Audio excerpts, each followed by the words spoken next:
destacado economista y regidor del municipio de Lima por el PPC. Pablo, ¿por qué usted está en contra de revocar a Susana Villarán? Son varias las razones. Una es, creo que nosotros ni siquiera hemos consolidado una democracia representativa, no tenemos partidos políticos. Y estamos queriendo adoptar, o hemos querido adoptar, o tenemos instrumentos de una democracia participativa que funciona pues en países que tienen una institucionalidad totalmente diferente. Entonces creo que ese salto con garrocha no lo deberíamos dar. En Lima, lo que voy a decir no aplica tanto, pero la forma en que se utiliza la revocatoria en el resto del país, a mí me parece un chantaje. Como tienes elecciones en las que se dispersa mucho el voto, el que gana a veces gana con el 20% de los votos, sobre todo en las municipales porque ha cambiado la regla para las regionales. Al día siguiente tiene 80% o una parte importante del 80% de los electores no solo buscando oponérsele, sino buscando revocarlo. Entonces no entiendo la lógica de ese instrumento en el Perú y creo que hay que ir por etapas. Ese es un punto. El segundo punto es en la lógica de armar mejores partidos o de armar partidos, porque creo que lo que tenemos ni el APRA es un partido político. Me parece que Fuerza Social es una apuesta inteligente por representar a la izquierda moderada, que ha traído a jóvenes que no estaban en la política a la política, jóvenes que tienen futuro, jóvenes que han destacado en la universidad y en su vida política hasta ahora, en su vida profesional, a los que se ha pegado muy fuerte. Augusto Rey, por ejemplo, me parece un ejemplo y se le dio durísimo por entrar a la municipalidad. Yo creo que en el sector privado él puede ganar ese sueldo o un sueldo mayor. Entonces es una segunda razón. Creo que no están, ¿a quién quieren tener en la política peruana? ¿A Saavedra y Santos? ¿O a Guaroc, Susana, Eduardo Segarra y Augusto Rey, por poner 4 nombres de Fuerza Social? Me parece que la elección es bien obvia. Ese es un segundo argumento. Y después esgrimí argumentos adicionales que quizás no expresé bien. Mi punto no es que los limeños no tienen razón para estar descontentos con Susana, tienen toda la razón. Pero además del descontento de los limeños que le dan 17% de aprobación en la última encuesta de apoyo, también veía el móvil político de 2 actores que ya mencioné en su momento y que creo que también tienen que ver con la revocatoria. Un cuarto punto es la responsabilidad de los ciudadanos. Creo que lo que los ciudadanos tienen es lo que los ciudadanos eligieron. O sea, antes de la campaña y durante la campaña era más o menos razonable asumir que lo que iban a conseguir era lo que tienen, ¿no? Si dentro de Fuerza Social había esta confluencia en la que tienes desde Tierra y Libertad hasta jóvenes como Augusto o algunos otros tecnócratas que están en el municipio, no solo, por ejemplo, Eduardo, sino en su momento Miguel Prialé, que sigue en la gestión, de alguna manera Ricardo Ford, que ha estado en Grade, y algunas otras personas por el estilo. Pero también tienes a otras personas que son pues del SUTEP radical o qué sé yo, y tienes en general a personas, salvo algunas excepciones muy contadas, que no tienen experiencia en la gestión pública. Entonces los ciudadanos votaron por eso. Susana no ha cambiado. Lo que propuso es lo que está haciendo. Por ejemplo, su propuesta en la Costa Verde, que a nosotros en el PPC nos parece que está equivocada, está en su plan de gobierno. Entonces, ¿por qué una persona que elige papas y después le dan papas se sorprende porque le dan papas? Creo que el tema es que los ciudadanos no se preocupan por la política, le tienen tirria a la política, no leen, no escuchan, eligen una persona porque les pareció simpática, porque es fácil en el Perú, que es, en mi opinión, un país en el que los votantes son de centro izquierda, apelar al centro izquierda y ganar. Y después se dan con que, mejor hubiera sido, si lo hubiera pensado, si hubiera leído, no sabía, lo de la Costa Verde, mira, lo otro. Bueno, es responsabilidad de ellos, pues son adultos, ¿para qué eligen a Susana, ¿no? Si Villarán no fuera gerente de su empresa, ¿cuánto tiempo le daría para que enmiende sus errores e inicie una buena gestión? Si tuviera una empresa y tuviera la opción de ponerla de gerente, en realidad la pondría de directora. Gerente es otra cosa. El gerente es una persona muy ejecutiva, muy orientada a resultados, que pide un incentivo si consigue los resultados y que ve como natural el que se va si no cumple con lo que prometió. Pero de nuevo, me pregunto, ¿qué es lo que ella ha prometido que no ha cumplido? Creo que ella está haciendo más o menos lo que dijo que iba a hacer. ¿Qué se le puede criticar? Creo que sin duda en el tema de promoción de inversión privada, ¿no? Ha tenido 2 gerentes. Ha entrado un gerente que nunca ha querido ni siquiera compartir con el consejo la decisión de contratarlo, y entiendo que el gerente ya presentó su renuncia. O sea, habrían 3 renuncias al cargo que me parece uno de los más importantes de la gestión en año y 2 meses. Creo que ese es un área que está pendiente, ¿no? Y no es casualidad que entre el PPC y Fuerza Social, el PPC estuviera mejor preparado para promover la inversión privada que Fuerza Social, que hace unos años rechazaba la inversión privada, que yo te diría quizás hace 5 o 10 años cree que se puede vivir con ella, pero todavía no entiende bien cómo se puede meter al sector privado en la gestión pública. Y no entiende por qué hay que meter al sector privado en la gestión pública. O sea, es como que han visto que sí, pues más o menos que sirve, pero no lo terminan de entender. Y hay otras personas dentro de Fuerza Social que lo rechazan, que todavía no han dado el paso que han dado pues Susana y otras personas que están con ella, ¿no? ¿Qué piensa del nuevo Humala, Pablo? Mira, la verdad es que yo fui muy crítico de Humala porque conocí a algunas de las personas que estaban adentro, conocía detalles del financiamiento de la campaña Humala del 2006. O sea, a mí me han contado personas que vieron en el cajón de la cómoda del financista de Humala ladrillos de billetes, y eso pues era nefasto. También entiendo que en el 2006 Humala rechazó a la izquierda radical y la izquierda radical lo rechazó a él. Entonces, que ahora la izquierda radical diga que Humala no es no es leal y qué sé yo, pues esos escupen al cielo con frecuencia porque les anda cayendo lo que escupen, ¿no? Porque exactamente lo que ellos critican lo hicieron en el 2006. Y sí me advirtieron algunas personas que estaban metidas en la campaña Humala que de verdad se estaba moderando. Yo entiendo la moderación muy asociada a lo que pasó en Brasil, ¿no? Y a que se metieron en la campaña de Humala asesores brasileños. Creo que eso fue determinante. Y lo que veo es a un Humala que está aprendiendo en el camino. Y no me sorprende eso tampoco. Si uno lo ve en retrospectiva, claro, todo encaja. La cosa hubiera sido, y esta es una autocrítica, verlo con anticipación y hacerle más caso a los que me dijeron se está moderando. Por ejemplo, en cuanto a la moderación y en cuanto a aprender, Humala era un capitán del ejército peruano. A ellos les dicen cómo se amarran los zapatos de los dos pies y ellos hacen lo que le dice su superior y ya. O sea, no son personas acostumbradas a analizar, a tomar decisiones estratégicas, a pedir resultados, a rendir cuentas, a cederle poder a alguien más y a dejarlo que él opte por el camino que le parece y que de vez en cuando le reporte. Entonces, al final no me parece tan sorprendente, ¿no?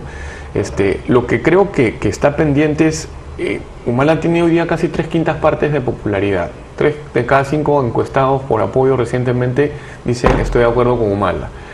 Bueno, que la use la popularidad, que sea un poco más ambicioso. Ha pasado poco menos de un año de que fue elegido. Dentro de 2-3 años se acabó, no se hace una sola cosa más. Le quedan 1 año y medio, 2 años para hacer reformas ambiciosas. Miro hacia atrás y veo que lo principal que ha hecho es que le ha metido un poco más de dinero a programas sociales y tiene una persona hábil y un equipo hábil en realidad en el Ministerio de Inclusión, cosa que celebro. Y creo que ha retrocedido en el tema de actividad empresarial del Estado y de política laboral. Y en actividad empresarial del Estado nos hemos comido un zapazo, ¿no? Lo que se está haciendo con Petroperú ni se comenta bien en realidad, y nos hemos comido un super sapo. En fin, él prometió eso en campaña y los electores en alguna medida votaron por eso. Pero lo que le pediría es que sea mucho más ambicioso, una propuesta seria de infraestructura. Hace poco estuvimos en Proinversión y Proinversión tiene un mandato de lo más limitado. Aparentemente las dos cosas más relevantes que tienen es una carretera hacia el sur y hacer un par de líneas de transmisión. Eso es una fracción de lo que hay que hacer. Hay que meter plata privada en agua, hay que meter plata privada en carreteras y en caminos rurales, pero en serio. Y no un camino de un distrito que se termine en el límite distrital, sino programas por cuencas, programas por circuitos turísticos, por corredores económicos. Entonces se tiene que cambiar completamente el concepto. En el tema de innovación no hay novedad. El FINCIT actúa bastante bien y el gerente que tiene es un gerente muy hábil, Alejandro Afuso. Entonces él está pidiendo que le den un poquito del dinero que se malgasta con el canon que va a las universidades públicas.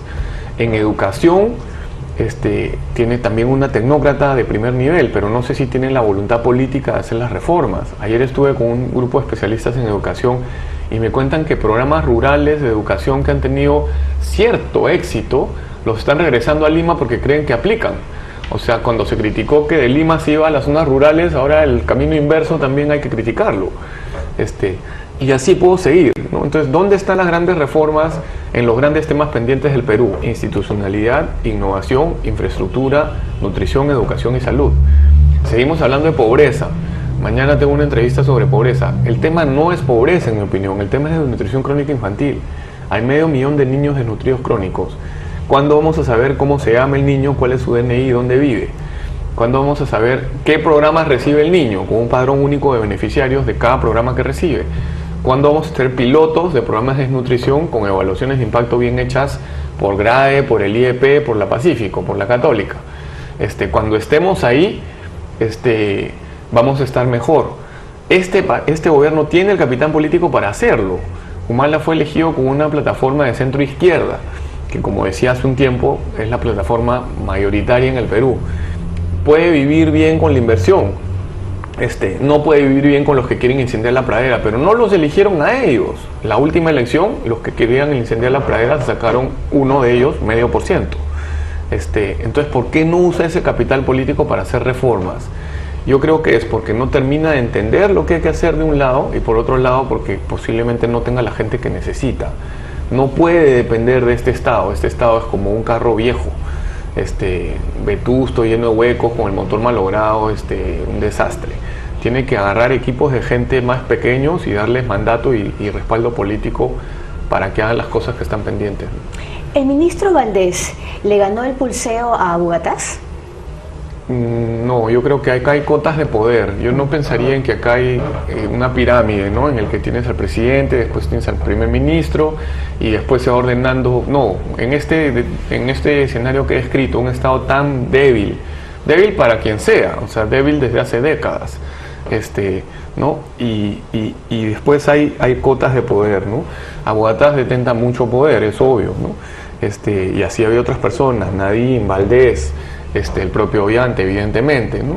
Y hay algunas otras cotas de poder en algunas otras partes. Estamos viendo, por ejemplo, poder real, por ejemplo, que tiene el señor Edwin Oviedo en Pomalqui Tumán. Nadie lo ha tocado, ¿no? Lo defendieron en la gestión previa dos funcionarios apristas de alto rango, que fueron premier ambos.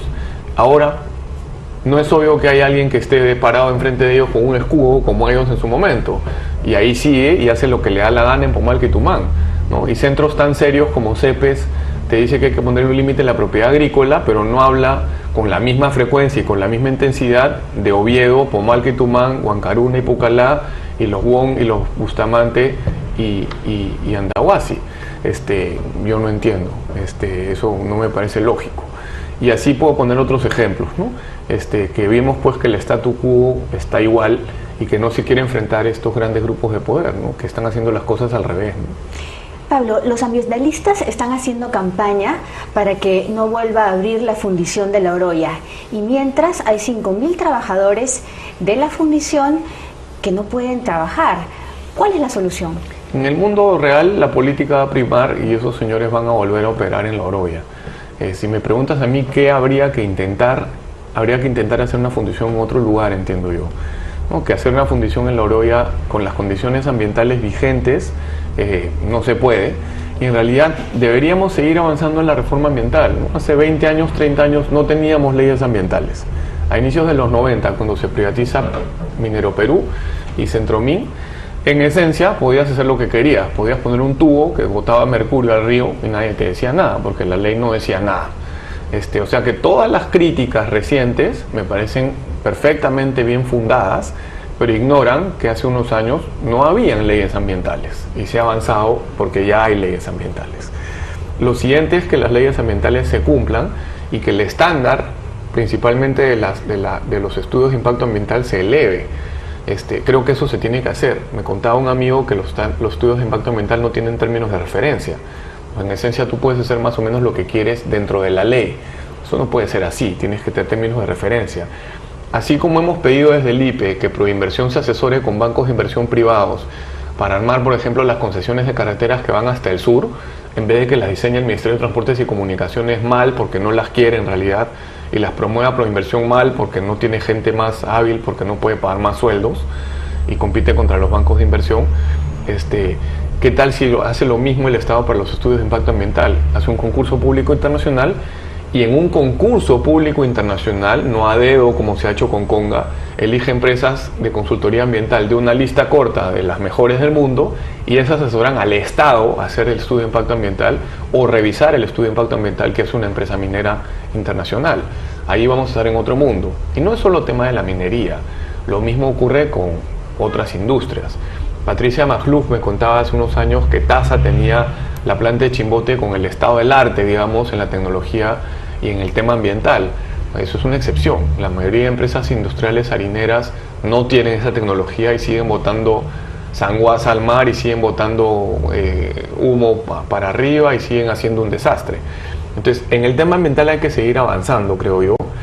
Pero hay que hacerlo pues como hay que hacerlo inteligentemente, hay que usar al sector privado y hay que en esencia mejorar la capacidad del Estado de hacer cumplir las leyes que ya tiene, ¿no? Privatización de cárceles. ¿Retrocedimos al suspender la concesión del penal de Huaray? Sí, lo que hemos hecho es penoso y creo que hay otro ejemplo que te cuento en un segundo con el agua. En la concesión de la cárcel, en realidad era una iniciativa privada. Fue presentada por este grupo español que pidió al Estado que declare de interés la construcción de un penal. El Estado declaró de interés la construcción de un penal, pero el INPE se resistió a que la seguridad interna en ese penal sea administrada por privados. Lo que le dijo al grupo español es, ya pues monstruo, tú la construyes y tú pones al gerente pues para que compre, yo qué sé, la comida y pague la luz y el cable. Y yo me encargo de la seguridad interna. O sea, eso en castellano significa yo sigo coimeando al permitir que se usen celulares, que entren mujeres, que entre drogas, que hagan fiestas, que viva la fiesta. Un operador privado no puede hacer eso. Esa empresa posiblemente esté en bolsa. Si un corresponsal del Financial Times hace un artículo sobre cómo es esa supuesta cárcel administrada en su seguridad por el INPE y en el resto por él, lo arruina. La acción cae 5 o 10% con ese artículo y esa empresa pierde millones de dólares de valor y se la puede comprar un competidor. Además que puede tener en el contrato que pagar penalidades. O sea, eso solo se le ocurre a alguien del INPE, porque eso es como surreal, ¿no? En el mundo real. Entonces el señor no solamente no va a hacerlo, sino que le han dicho que no va y va a llevarse al Estado en arbitraje internacional. Y lo más probable es que le gane al Estado. Entonces, por la forma en que el INPE se ha organizado y la corrupción que hay dentro del INPE, el Estado va a terminar pagando una penalidad por no traer un operador privado a una cárcel. O sea, en el Perú, en Macondo, de García Márquez, pasan este tipo de cosas. La otra es la iniciativa privada de desalinización del agua. Una empresa pequeña inglesa, Bywater, pone una iniciativa privada para desalinizar agua, creo que en Pucusana. La primera cosa que yo hice cuando leí eso, dije, qué bacán. Si se puede desalinizar agua ya no solo para Milpo y Cerro Lindo, o ojalá más adelante para Tía María y Southern, sino también para consumo humano, va a haber más adelante una alternativa cuando hayan problemas de sequía en el sur del Perú, en la costa sur, por ejemplo, ¿no? Si se pone peor el tema del calentamiento global y como está ocurriendo hasta ahora en nuestro país hace poco por enfrentarlo.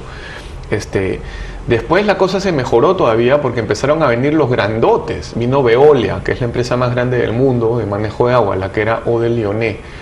Vino General Electric, vino Akbar, la empresa de aguas de Barcelona. Entonces dije, uy, mira, ahora, así como cuando Shell vino en su momento para Camisea, están viniendo los pesos pesados, cosa que en nuestro país ya no está pasando con tanta frecuencia. Pasó con el puerto del Callao, que vinieron Hutchinson, vinieron todos los grandes.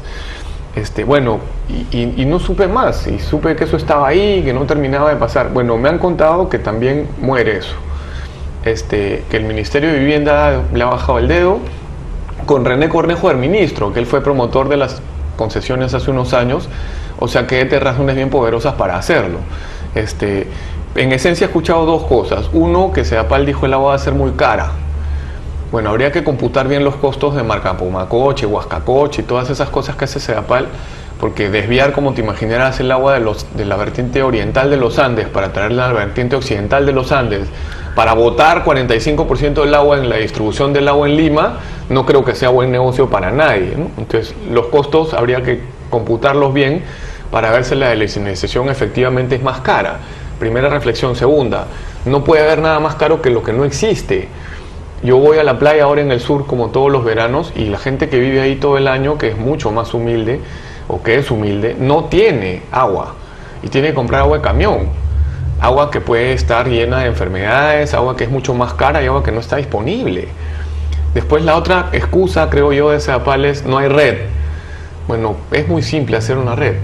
Haces otra iniciativa privada o llamas a otro concesionario, como creo que debería ser, para que haga la red. En agua ya no vas a tener la concesión de Sedapal del 94, o sea, en el que yo invito a un grupo que se lleve Sedapal entera y ese grupo se encarga de todo, ¿no? De las grandes obras de agua, de la tarjea, de la distribución, de la micromedición, de todo. Porque desde Buenos Aires, que especificaron las tarifas de la empresa de agua, o Cochabamba, en que Evo le dijo, no, regrésamela, y lo hizo pues a la Evo, nadie quiere una concesión integral de agua. Lo que quieren es acompañar a la empresa pública. La empresa pública seguiría Sedapal y una empresa privada se encargaría de expandir en la cobertura de agua, que en Lima es como 85%, de hacer que todos tengan agua todo el día, de medir el agua en cada casa y de dejar de botar agua en las cañerías, porque como dije, 45% del agua, 40% creo que es en Lima, 45% a nivel nacional se pierde. Entonces eso se podría hacer con privados, ¿no? Claro, Sedapal no quiere, y regreso al comentario que hice antes.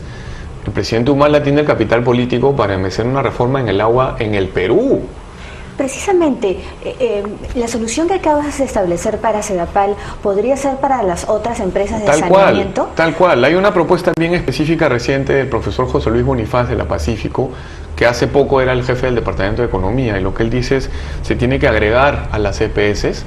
Algunas se pueden otorgar en concesión, las que no se pueden otorgar en concesión se hacen contratos de gestión. Entonces yo traigo un operador que gerencia la empresa y le pago contra resultados. Pero el regulador nos dice, el jefe de la SUNAS nos dice que las obras de saneamiento costarían el doble. El regulador es una persona bien curiosa porque él fue sectorista de Crédit Lyonnais de Veolia cuando era O de Lyonnais, o sea, conoce el sector de adentro, pero después fue contratado por el exministro Garrido Leca como jefe de asesores, me parece, y lo que hicieron en realidad es diseñaron agua para todos. Agua para todos es una solución que ya ha sido evaluada. Cada conexión salió 70% más cara en promedio que conexiones en países similares. Y Agua para Todos en esencia está instalada donde hay apristas. O sea, usaron un programa como siempre ha sido, Fujimori lo hizo en su momento, en los 90s, con su hermano y con el señor Tsuboyama, y ahora lo ha hecho Hernán Garrido Leca con el señor Salazar, o con el diseño del señor Salazar. Diseñaron un programa para conseguir clientes políticos. Una vez que hicieron eso, lo pusieron de regulador. Me parece a mí de locos, o sea, pusieron al que diseñó un programa políticamente motivado para que regule el agua. No digo que no sepa, sabe un montón, pero sus motivaciones fueron siempre de lo más políticas, ¿no? Normalmente no quieres un regulador así, o sea, acá el Estado capturó al regulador. No fue una empresa privada como en algún momento ocurrió en las telecomunicaciones en el Perú, sino fue el Estado que capturó al regulador para hacer su programa público / político de agua, ¿no? Nos estabas diciendo la solución para sacar de este estado a las 50 empresas. No, lo que dice Bonifaz es agrégalas, concesiona algunas y haz contratos de gestión de otras, ¿no? La Enfapa Tumbes, que fue concesionada pero que nunca caminó, ha sido transferida a otro grupo, ojalá que se lo haga mejor. Pero acá se requiere voluntad política, porque los municipios, prácticamente todos, requieren transferencias del Estado. Entonces el Estado tiene en la mano la zanahoria, que es la transferencia, y la otra es el garrote, que es, oye, tu empresa de agua deja de manejarla como tu chacra. El gobierno corporativo de las empresas de agua del Perú no existe. O sea, los alcaldes ponen ahí a sus primos, hermanos, centenados, sobrinos, etcétera, a que manejen el agua, a que los niñitos tengan agua para tomar, que no se enfermen, que haya desagüe, que se trate el agua, porque así como se bota el agua sucia al mar de Lima, se bota el agua sucia a los ríos. Desde el Consejo de Lima le hice una consulta a Sedapal que hábilmente evadieron. Mi consulta la malentendieron o se hicieron los onzos. Lo que les estaba preguntando es por qué optaron por tratamiento primario de agua cuando ya hay tecnologías de tratamiento terciario de agua. El tratamiento primario de agua limpias el agua servida. En el Perú no te pones dentro del estándar internacional, sino sigues con agua más sucia que el estándar internacional y después la botas bien adentro en el mar. Ya no en la Chira, sino kilómetros adentro. Agua ya más limpia, ¿no? Eso, para empezar, no debía ser así, debería ser dentro del estándar internacional. Tratamiento secundario, esa agua ya no la botas, sino la reusas. Normalmente se usa la torta que sale del proceso para abonar, el agua que se usa para riego. El tratamiento terciario de aguas más allá, sale hasta agua potable. En Israel han hecho una tecnología de tratamiento de aguas que les está permitiendo a los israelíes poblar Israel en zonas que antes era imposible poblar, porque como las fuentes de agua eran tan limitadas, no tenía sentido asentar gente ahí porque después, ¿cómo van a vivir? Ahora sí, la fuente de agua es limitada, pero en esencia la estoy rehusando. Eso se puede hacer. Ya hay una empresa haciendo eso en el Perú, pilotos de eso en Barranca, y más adelante quieren hacerlo en serio en Chiclayo.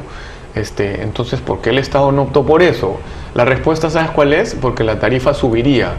Eso es exactamente lo que te dice la teoría económica que tienes que hacer. Cuando estás ensuciando, tienes que meter esa suciedad que generas porque no te cuesta en la tarifa que pagas para que te cueste y ya no ensucies.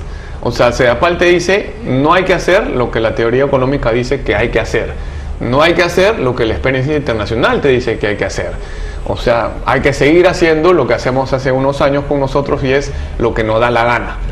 En el local de Sedapal en La Tarjea hay piscinas. Yo he visto desde una piscina de Sedapal a un funcionario de Sedapal bañándose y al fondo se veía a la gente que no tiene agua. O sea, son unos sinvergüenzas, no tienen vergüenza alguna.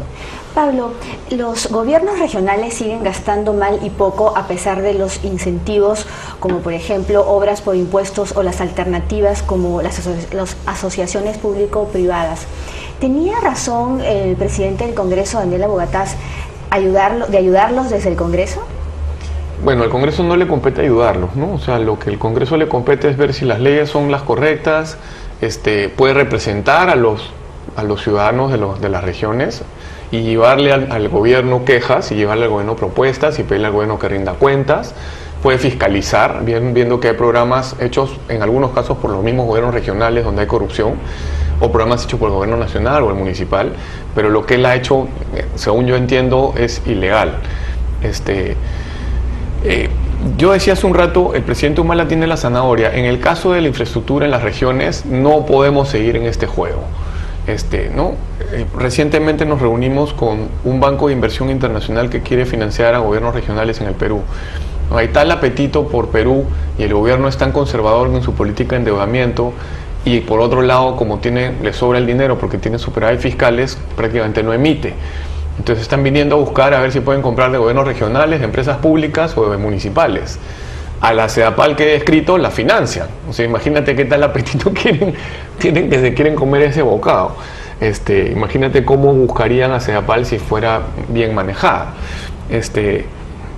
Bueno, lo que yo haría es un programa de concesiones con los gobiernos regionales, pero programa de concesiones de verdad. Las iniciativas privadas y obras por impuestos son soluciones, pero que es un plan B, digamos. El plan A debería ser un buen plan de concesiones, ¿no? En el que tú dices, ok, ¿cuáles son los 8 o 10 ciudades intermedias que quiero unir en el Perú que no están unidas, ¿no? ¿Cuáles son los puertos que quiero tener? Marcona me interesa de verdad, Pisco me interesa de verdad, algún puerto en el norte más me interesa de verdad, ¿no? ¿Cuáles son los puertos fluviales? ¿Cómo ir a Brasil? Ahora los del Banco Nacional de Desarrollo de Brasil, que son tan generosos, nos quieren financiar los estudios para un tren, como financiaron los estudios para las carreteras IRSA. Ojalá que no terminemos financiando un tren, que no me parece obvio que sea buen negocio para los peruanos, ¿no? O sea, que se vayan a financiar estudios de obras públicas de ese tamaño y de posible o no posible rentabilidad social a otros países de América Latina que no tienen pues para pagar un estudio. Pero acá la verdad es que estamos en una situación diferente, ¿no? Te mencioné Petro, creo que ese es otro tema que a mí me preocupa mucho, ¿no? Hay empresas públicas en América Latina que están administrándose bien en el sector de petróleo. Petrobras es un ejemplo. Petro cita a Ecopetrol, pero cuando hablas con los colombianos te dice que Ecopetrol no es un ejemplo de nada. Que accede con más facilidad al capital, pero que sigue siendo una empresa que se maneja con incentivos políticos. ENAP en Chile es un ejemplo diferente, es una empresa muy chiquita que hace algunas cosas muy selectivas. Pemex es un desastre, PDVSA es un desastre. ¿Dónde terminaría Petroperú si todo le va bien a Petroperú? Porque lo que han hecho es plantear una serie de tareas o partes en la que están convocando a inversionistas. O sea, terminaría Petroperú con la quinta parte de la petroquímica, con la quinta parte del ducto, con la quinta parte de 2 plantas de gas natural comprimido, una en Ayacucho y una en Cusco, con la Electroperú, con una parte que no han dicho de qué tamaño, de una termoeléctrica en Quillabamba. A ver, vamos por partes. Petroperú está desempeñando el papel que le corresponde a una empresa pública, o sea, sin participación de Petroperú, ¿podría haber un mercado, una petroquímica? Sí. ¿Un ducto? Sí. ¿Empresas de gas natural comprimido? También. ¿Estaciones de servicio? También. este cuento de la renta petrolera de Humberto Campodónico a mí siempre me ha dado mucha risa. Lo que él te dice es que como cuesta el petróleo en el pozo, ¿no? Se saca el petróleo del pozo a un costo muy bajo, después se refina y después se vende a un precio muy alto. Petroperú está perdiendo esa renta y tiene que estar pues en toda la cadena para ganarla. Entonces cuando se licitan pozos se trae valor presente la renta y se cobra al inversionista. Es bien simple. Entonces ese argumento no va. Y la siguiente pregunta es, ¿y si yo estuviera equivocado y de verdad hubiera espacio para que las empresas públicas, para que hubiera participación pública en el petróleo, tendría que haber una serie de reformas de Petroperú para que Petroperú no responda a incentivos políticos? Petroperú es la misma empresa que hace unos años le financió al presidente Toledo obras en el Palacio, malversando fondos. Es la misma empresa a la que Contraloría acaba de chapar por cometer delitos por $4 millones. La misma, no ha cambiado. La misma empresa de la cual se acaba de retirar una persona que estuvo en Petroperú 30 años. Y cuando veías en la página web de Petroperú cómo se había retirado esa persona, prácticamente parecía que se había muerto el Papa. Una persona de la cual el presidente Alan García en su primer gobierno dijo en público que era corrupta. Y 20 y tantos años después seguía trabajando en Petroperú haciendo de las suyas. Esa empresa, ¿cómo puede ser que se meta en estos negocios? Los brasileños en la petroquímica quieren armar un proyecto que tenga $15.000 millones de inversión y 60.000 empleos directos. O sea, va a haber un momento en el que Petroperú va a haber tenido que meter plata de todos los peruanos, $3.000 millones en capital para tener su 20%, más va a controlar una empresa que va a tener 60.000 empleos directos. En empleos indirectos y directos, una empresa que va a controlar 250.000 o 300.000 personas. Si ahora es un monstruo político con el que no te puedes enfrentar, ¿cómo va a ser de acá a 10 años? O sea, va a haber que elegir al presidente de Petroperú en elecciones universales también, con la OMPE, porque va a tener tanto poder como la mayoría de los ministros, o más poder que la mayoría de los ministros. No le va a rendir cuentas a nadie. Y si te dicen que la gran reforma para que esto cambie es que la van a listar en la Bolsa de Lima, por favor. En la Bolsa de Lima, la acción más transada de la Bolsa de Lima, que es Volcan, era una acción que era manipulada por su dueño hace año y medio, hasta que se murió el señor. Entonces, ¿de cuándo la Bolsa de Lima es sinónimo de gobierno corporativo, ¿no? Pablo, ¿y cuál fue su primera reacción cuando leyó a Bill Gates hablando del Perú? La gente ha malentendido eso. Lo estándar para los multilaterales y las fundaciones es elegir como primer filtro entre qué países puedo operar a los países por su nivel de ingreso promedio, o sea, el per cápita bendito, el Producto Bruto Interno per cápita. El Perú, por ejemplo, de acuerdo con el Banco Mundial, ha pasado de 4 categorías de ingreso, de la tercera a la segunda, de ingresos medios bajos a ingresos medios altos. Como consecuencia, el Banco Mundial ya no puede hacer una serie de cosas en el Perú que antes podía hacer. Hay una serie de operaciones que ya no puede hacer. Entonces salen los críticos de esto a decir, primero Gates no sabe de qué habla porque el per cápita no es 10.000 sino 5.000 y pico. Ellos no saben de qué habla porque está hablando del per cápita ajustado, no del per cápita normal que uno calcula dividiendo el producto entre el tipo de cambio que cotizan en la calle. Cuando se compara países no se puede usar el tipo de cambio que cotiza en la calle, se utiliza un tipo de cambio ajustado. La técnica se llama paridad por poder de compra y con esa técnica el Perú tiene un per cápita de casi 10.000. Entonces, primer error. Segundo error, te dicen, bueno, es que en el Perú, claro, ¿cómo va a ser el ingreso promedio de 10.000? Los promedios son promedios. Un promedio de uno que gana 100.000 y uno que gana 10 es un poco más de 50.000. Eso no quiere decir que los dos ganan 50.000. Los promedios tienen problemas, por eso se usa la mediana y otras medidas. Pero el promedio es así. Pero si en promedio en el Perú el ingreso es 10.000 y en promedio en Somalia el ingreso es 2.000 y yo soy una fundación y solo tengo $10.000 que invertir en desarrollo, ¿dónde voy a causar más impacto? ¿En Somalia o en el Perú? Entonces, desde la lógica de la fundación, Somalia es un candidato más interesante para mí que el Perú. Entonces, es un poco pagar el precio del éxito. ¿Qué debería hacer el Perú, en mi opinión? En general, yo no estaría muy interesado en pedirle créditos a multilaterales porque son caros. Hoy el Perú puede emitir deuda, si mañana quiere Miguel Castilla sacar deuda, a 10 años al 4% al año en dólares. Los multilaterales en muchos casos prestan más caro. Y el gobierno peruano les sigue pidiendo prestado porque somos buenos amigos. Porque en realidad no les debería pedir prestado, les debería decir, yo me consigo los $100 millones y más bien a los 10 que ibas a traer, que son los que saben de este tema, los contrato. Eso se llama asistencia técnica. Préstamelos por unos días en unos casos, por unos meses en otros casos, dependiendo de qué tan hábil es el señor y cuánto vale su tiempo y cuán importante es que meta tiempo en el Perú, ¿no? Y yo te pago por traerlos. Valen pues $500, $1,000, $2,000 diarios, dependiendo de a quién te quieres traer. Entonces te traes al capo 3 días, de ahí te traes a su segundo un mes, y si traes a un equipo de jóvenes 3 meses. De ahí regresan los primeros y el segundo, arman el programa y se van. Eso es lo que debería estar haciendo el Perú. Lo mismo lo puede hacer con las fundaciones, inclusive aquellas que no quieren operar en el Perú.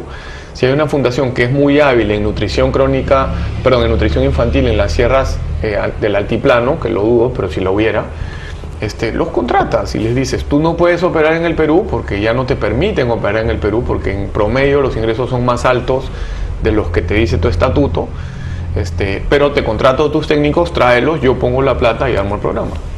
Pablo, como hincha del fútbol, como hincha de Alianza, frente a la crisis del fútbol, ¿qué alternativas de solución hay? La debilidad institucional de la que hablamos en el Estado no es monopolio del Estado. En el sector privado hay instituciones también muy precarias, ¿no? Que tienen la apariencia de ser una institución y en realidad no lo son. Alianza Lima es un ejemplo, Universitario de Deportes es otro ejemplo, y en general el fútbol peruano es otro ejemplo. La misma Federación Peruana de Fútbol pues es una broma de mal gusto, ¿no? El señor que tiene a cargo hace lo que le da la gana y ahí sigue. Y ahí lo puso a cargo otro que hacía lo que le da la gana, que entre otras cosas lo puso a él.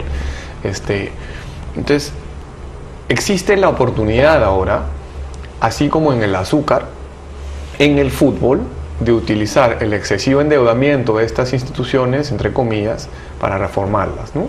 El Gonzalo de las Casas, que conoce mucho también del tema del azúcar, explicó qué habría que hacer con el fútbol. Y en esencia es llevar a estas empresas a reestructuración. Al llevar a reestructuración, la junta que está reestructurando las empresas pone a otra administración.